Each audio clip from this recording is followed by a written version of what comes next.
Kibaw ba mo giun sa pag-ilig ang atong bagong Santo Papa? Na maunay leader sa around 1.4 billion Catholics. Way kwartang na involve nga iya personal.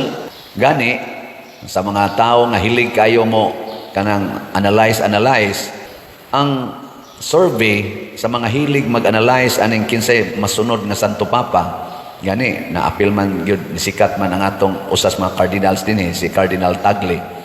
Murag 25% ang possibility siya sa survey nga mahimong Santo Papa. Doon na say 40%, doon na say 60%. Kaning ni ang na-elected karon si Cardinal Robert Francis Prevost. Ang iyarang percentage nga posibleng mahimo siyang next Pope, 0.6%. Layo kayo. Atong niaging buwan ko itong before pagkamatay yun ni Pope Francis, ang iyang unang percentage, 2.1%. Niya, nahimo pag yung 0.6%. Pero siya nahimong bagong Santo Papa. Nga naman, kay ang mga cardinals, 133 cardinals, wa mangumpanya, nagampo sa Espiritu Santo. Una nilang butar, wa maabot og 2/3, mautong pag-aso, itom ang aso.